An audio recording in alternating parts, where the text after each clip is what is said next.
শিক্ষার্থী বন্ধুরা সবাইকে আজকে ক্লাসে স্বাগত জানাচ্ছি। আজকে আমরা পদার্থের গাঠনিক ধর্ম এই চ্যাপ্টারের সান্দ্রতা ও সান্দ্রতা গুণাঙ্ক এই টপিকটা নিয়ে আলোচনা করব। একই সাথে আমরা প্রান্তিক বেগ বিষয়টা নিয়ে আলোচনা করব। তো শুরুতে আসো আমরা সান্দ্রতা নিয়ে আলোচনা করি। সান্দ্রতা হচ্ছে এক ধরনের বাধাদানকারী বল। যেমন নর্মালি যদি আমরা কোনো তলের উপর চলতে চাই তাহলে সেক্ষেত্রে ঘর্ষণ বল কাজ করে। এক্ষেত্রে যদি কোনো প্রবাহী ক্ষেত্রে ওই ঘর্ষণ বলের একই ধরনের যে বলটা বাধাদানকারী বল, ওই বাধাদানকারী বলটা হচ্ছে সান্দ্র বল। তাহলে সান্দ্রতা বিষয়টা হচ্ছে ধরো একটা প্রবাহীর একটা স্তর আর একটা স্তরের উপর দিয়ে চলতে গিয়ে যে বাধার সৃষ্টি হয় ওটা হচ্ছে সান্দ্রতা। যেমন আমরা যদি একটা প্রবাহী স্তর বিবেচনা করি, ধরো এটা একটা প্রবাহী স্তর, এই স্তরের উপর দিয়ে যদি আরেকটা প্রবাহী স্তর চলার চেষ্টা করে,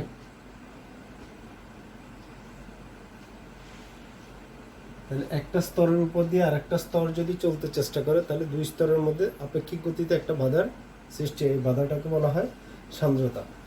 তাহলে সান্দ্রতা যারা কোনো একটা প্রবাহীর স্তরের ক্ষেত্রফল আমরা যদি এ ধরি, তাহলে যে সান্দ্র বল ক্রিয়া করে এদের মধ্যে, ধরো প্রবাহের এটা এক স্তর, এটা উপরের স্তর, এই স্তরের বেগ যদি ভি হয়, এই স্তরের বেগ আমরা ধরতে পারি ভি প্লাস ডিভি। যেমন ধরো কোনো তলের উপর যদি আমরা এক ফোঁটা মধু নিয়ে তলটাকে এরকম কাত করি, তাহলে দেখা যায় মধুর যে স্তরটা সারফেসের সাথে লাগানো ওটার থেকে সবার উপরের স্তর যেটা, এটা আগে গতিশীল হয়। তার মানে একদম উপরের স্তরটি আগে গতিশীল হয়, ক্রমান্বয়ে তার গতিশীলতা কমতে থাকে, মানে বেগ কমতে থাকে। তলের সাথে যে লাগানো যে স্তরটা, এই স্তরের বেগ সবচেয়ে কম। তাহলে একদম উপরের স্তরের বেগ বেশি, ক্রমান্বয়ে তার নিচের স্তরের বেগগুলো কম। তাহলে একদম উপরের স্তরের বেগটাকে নিচের স্তরে যে যদি আমরা একটা মধুর লেয়ার চিন্তা করি, তাহলে এটা তাকে উপরের স্তরের গতিটাকে বাধা দেয়। এই যে আপেক্ষিক গতিতে যে বাধার সৃষ্টি হয়, এই বাধাটা হচ্ছে সান্দ্রতা।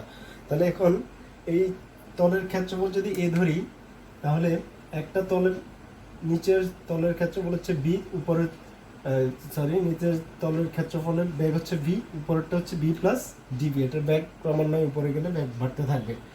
এটা ক্ষেত্রফল হচ্ছে এ, আর দুই স্তরের পুরুত্ব যেটা, এই পুরুত্বটাকে আমরা ধরলাম ডিএক্স। তাহলে এখানে নিউটনের সূত্র অনুসারে সান্দ্র বল ক্ষেত্রফলের সমানুপাতিক এবং সান্দ্র বল দুই স্তরের পুরুত্বের বেগের গ্রেডিয়েন্ট হচ্ছে ডিডিএক্স অফ ভি। দূরত্বের সাপেক্ষে বেগের পরিবর্তন, এটাকে বলা হয় বেগের গ্রেডিয়েন্ট বা নতিমাত্রা। আর হচ্ছে সান্দ্র বল বেগের নতিমাত্রা সমানুপাতিক। এটাকে আমরা ডিএক্স না ধরে ডি ওয়াইও ধরতে পারি। তাহলে আমরা লিখতে পারি V is equal two ddx of V.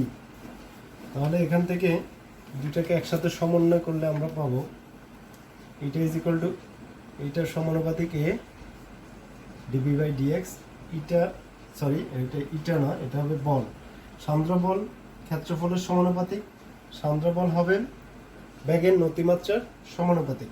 তাহলে এফ ইজ ইকুয়াল টু আমরা এটা লিখতে পারি এ ডিবি বাই ডিএক্স। এটা হচ্ছে সান্দ্রতা গুণাঙ্ক বা সান্দ্রতা সহগ। তাহলে এটা একটা সূত্র, F is equal to eta A dv by dx. তাহলে এখানে ডিবি বাই ডিএক্স এর পরিবর্তে আমরা ডিবি বাই ডিওয়াইও লিখতে পারি। তাহলে এখন আসো সান্দ্রতা গুণাঙ্কের আমরা সংজ্ঞাটা যদি দেই, তাহলে এককটা যদি বের করি, ইটা সমান F by A dv by dx. তাহলে বলের একক নিউটন, ক্ষেত্রফলের একক মিটার স্কোয়ার, ভি এর একক মিটার পার সেকেন্ড, পুরুত্বের একক মিটার। তাহলে newton second per metre square. আবার নিউটন পার মিটার স্কোয়ার মানে হচ্ছে প্যাসকেল, তাহলে আমরা লিখতে পারি প্যাসকেল সেকেন্ড। তাহলে সান্দ্রতা গুণাঙ্কের একক প্যাসকেল সেকেন্ড অথবা newton second per metre square, দুইটাই আমরা একক হিসেবে বিবেচনা করতে পারি। এখন এই সান্দ্রতা গুণাঙ্কের সিজিএস একক যেটা পরীক্ষায় আসে, সিজিএস একক হচ্ছে poise, POISE, 1 newton second per metre square equal to 10 poise. এটা একটু মুখস্থ রাখবে, পরীক্ষায় যদি ফয়েস থাকে তাহলে এটাকে চেঞ্জ করতে হতে পারে আমাদের। তাহলে এখন আমরা সান্দ্রতা গুণাঙ্কের সংজ্ঞাটা শিখব। এটার সংজ্ঞাটা হবে, যদি আমরা a is equal to 1 metre square dv by dx যদি 1 metre per second per metre ধরি, তাহলে এটা ইজ ইকুয়াল টু কি f। তাহলে কোনো প্রবাহীর বেগের নতিমাত্রা, একক বেগের নতিমাত্রা বজায় রাখতে প্রবাহীর একক ক্ষেত্রফলে যে পরিমাণ সান্দ্রতা বলের সৃষ্টি হয় তাকে ওই প্রবাহীর সান্দ্রতা গুণাঙ্ক বলে। তাহলে বেগের নতিমাত্রা একক পরিমাণ বজায় রাখতে বা বেগের নতিমাত্রা একক রাখতে একক ক্ষেত্রফলে যে পরিমাণ সান্দ্র বলের উদ্ভব হয় বা যে পরিমাণ সান্দ্র বল পাওয়া যায় তাকে ওই প্রবাহীর সান্দ্রতা গুণাঙ্ক বলে। তাহলে আমরা সান্দ্রতা গুণাঙ্কের একটা সূত্র পেলাম, আরেকটা হচ্ছে স্টোকসের সূত্র অনুসারে সান্দ্র বল F is equal to 6 pi r eta v। এখানে এই ভিটা হচ্ছে প্রান্ত বেগ বা অন্তবেগ বা প্রান্তিক বেগ, টার্মিনাল ভেলোসিটি বলা হয়। তাহলে স্টোকসের সূত্র অনুসারে সান্দ্র বলের সূত্র F equal to 6 pi r eta v। এখানে 6 pi হচ্ছে স্টোকস ধ্রুবক। এখন আমরা আসবো প্রান্তিক বেগ বা প্রান্ত বেগ নির্ণয়ের হিসাবে। যদি আমরা একটা কোন তরলের মধ্য দিয়ে বা বায়ুর মধ্য দিয়ে একটা বৃষ্টির ফোঁটা যদি আমরা ধরি, একটা বৃষ্টির ফোঁটা বায়ুর মধ্য দিয়ে পড়তেছে, হ্যাঁ, অথবা কোনো তরলের মধ্য দিয়ে একটা বল গোলক কোনো তরলের মধ্য দিয়ে পড়তেছে, তাহলে এটা যদি আমরা গোলক ধরি, তাহলে গোলক নিচের দিকে পড়তেছে, তাহলে গোলকের ওজন হবে W is equal to mg। তাহলে এটা যদি কোনো তরলের মধ্য দিয়ে পড়ে, তাহলে তরল এই গোলকের উপর একটা ঊর্ধ্বমুখী প্লবতা সৃষ্টি দিবে। তাহলে গোলকের ব্যাসার্ধ যদি r ধরি, গোলকের ঘনত্ব আমরা ধরলাম রো, তাহলে গোলকের আয়তন v is equal to 4/3 pi r cube.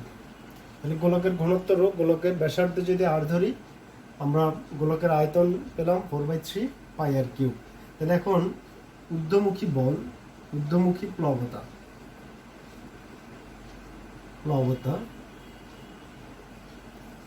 আমরা জানি ভি রো জি সূত্র।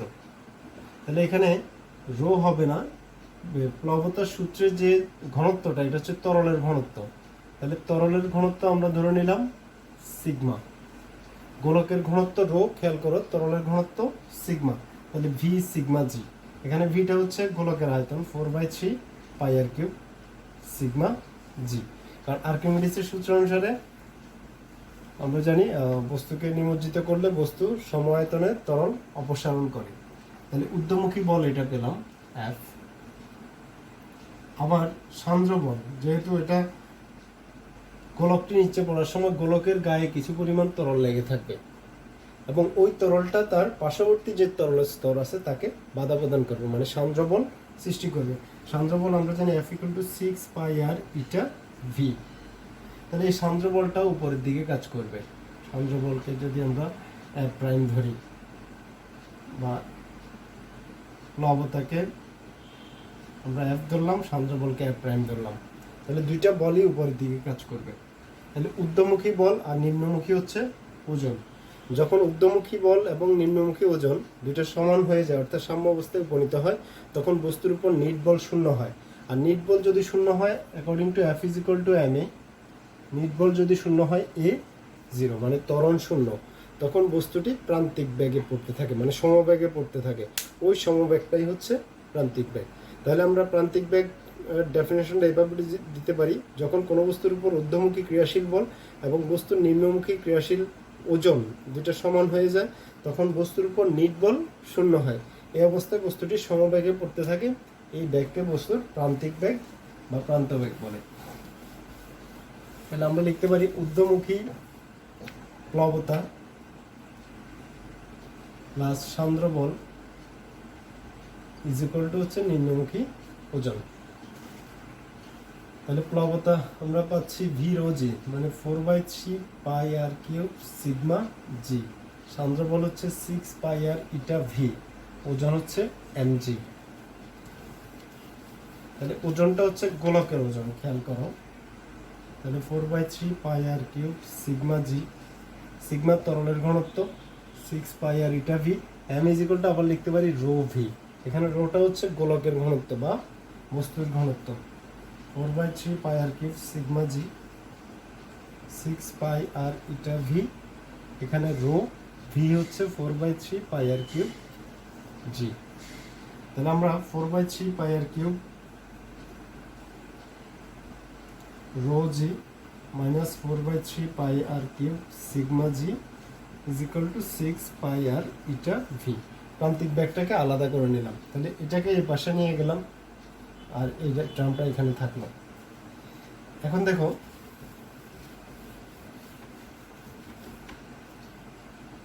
যদি আমরা 4/3 পাই আর কিউব জি কমন নিই, তাহলে rho minus sigma is equal to 6 pi R eta v. তাহলে আমরা প্রান্তিক বেগের সমীকরণ বের করব, এখান থেকে ভি বের করব। তাহলে v is equal to 4/3 pi R cube g rho minus sigma divide by 6 pi R eta. তাহলে আমরা যদি হিসাব করি 4/3/6, তাহলে 2/9, 2 আর স্কোয়ার বাই 9 ইটা, আর একটা কাটা যায়, rho minus sigma into g. এটা হচ্ছে প্রান্তিক বেগের সমীকরণ। V is equal to 2 r square by 9 eta rho minus sigma into g. তাহলে এখানে তোমাদের সুবিধার্থে সহজে মনে রাখার জন্য এটা মনে রাখবা। তাহলে এখানে খেয়াল করবে ভি যদি প্লাস আসে, প্রান্তিক বেগের মান ভি প্লাস আসলে গোলক নিচে পড়বে, আর ভি এর মান যদি মাইনাস আসে গোলক বা বুদবুদ উপরে উঠবে। তাহলে এখানে রো হিসাব করবে সহজে, যে পড়বে তার ঘনত্ব, আর সিগমা হচ্ছে যার মধ্যে পড়বে তার ঘনত্ব। তাহলে যে বস্তুটি পড়বে তার ঘনত্বকে রো ধরে নিবে, মানে যে বস্তুটি চলাচল করবে, আর যার যে তরলের মধ্যে পড়বে তরলের ঘনত্ব হচ্ছে সিগমা। তাহলে এটা মনে রাখলে তোমাদের এই রো আর সিগমা নিয়ে এখানে একটু ঝামেলা হয়, এটা আশা করি সলভ হয়ে যাবে। এখন আমরা ম্যাথ সমাধান করব, তাহলে বুঝতে পারবে।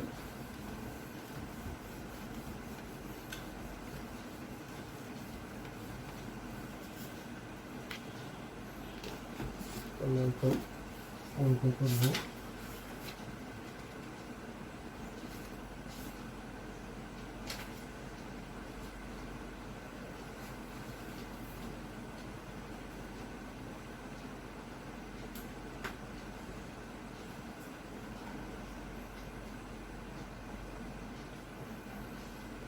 ফোর ইন্টু 10⁻4 মিটার ব্যাসার্ধের একটি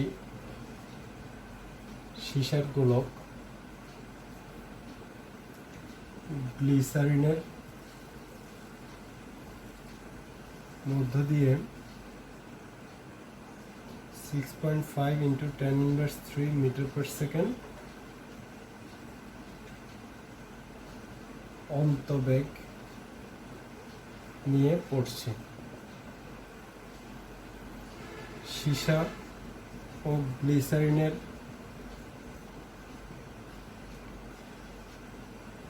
ঘনত্ব যথাক্রমে 11.37 into 10 cube kg per metre cube ও 1.26 into 10 cube kg per metre cube. গ্লিসারিনের সান্দ্রতা সহগ নির্ণয় করো, বা গ্লিসারিনের সান্দ্রতা সহগ কত। আমরা আবার একটু প্রশ্নটা পড়ি। 4 ইন্টু 10⁻4 মিটার ব্যাসার্ধের একটি সীসার গোলক গ্লিসারিনের মধ্য দিয়ে এত অন্তবেগ নিয়ে পড়ছে। খেয়াল করবে, অন্তবেগ, প্রান্তিক বেগ, প্রান্ত বেগ একই জিনিস। সীসা ও গ্লিসারিনের ঘনত্ব দেওয়া আছে, গ্লিসারিনের সান্দ্রতা বের করতে বলছে। তাহলে আমরা যদি আগে ভ্যালুগুলো লিখি, তাহলে খেয়াল করবে এখানে পড়তেছে কে, সীসার গোলক। তাহলে সীসার গোলকের ঘনত্ব হচ্ছে রো। রো হচ্ছে আমাদের 11.37 into 10 cube kg per metre cube. আর সিগমা হচ্ছে যার মধ্যে পড়তেছে গ্লিসারিনের মধ্যে, তাহলে গ্লিসারিনের হচ্ছে 1.26 into 10 cube kg per metre cube. প্রান্ত বেগ ভি 6.5 ইন্টু 10 কিউব।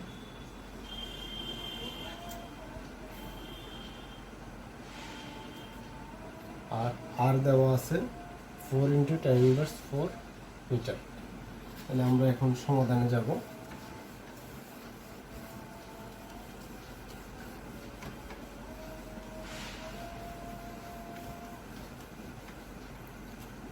তাহলে আমরা জানি v is equal to 2r² / 9 eta rho minus sigma into জি।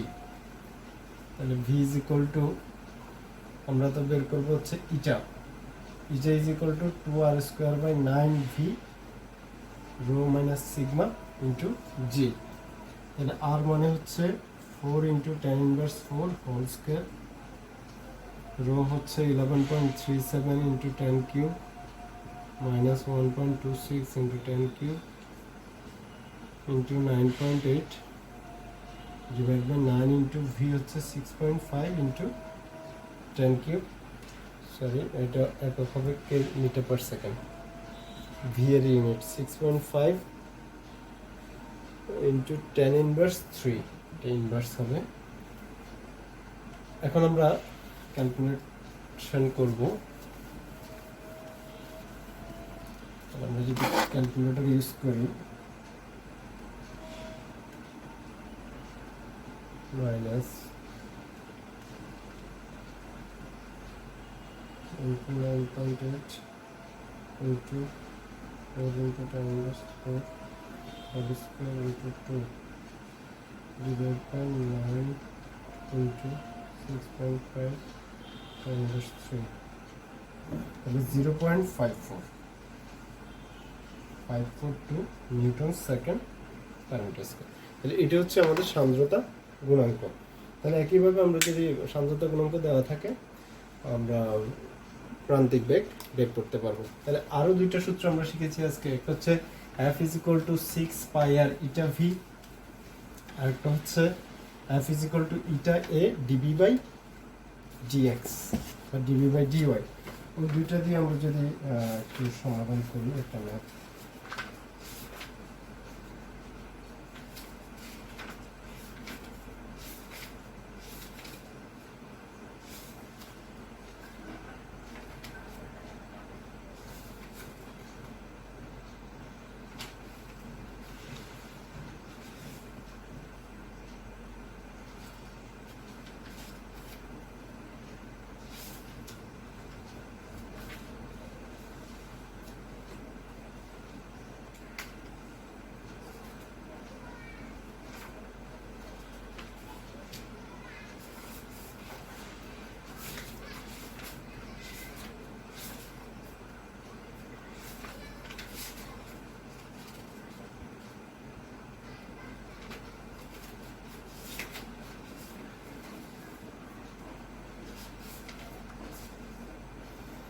যেমন দেখো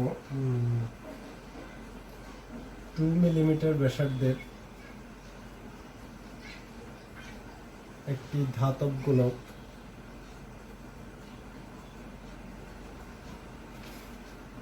(0.03 newton second per metre square সান্দ্রতা গুণাঙ্কের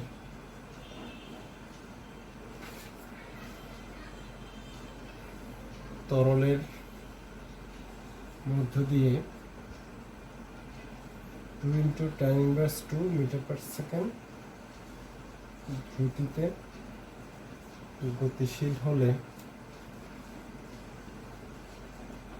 এর উপর সান্দ্র বল নির্ণয় করো।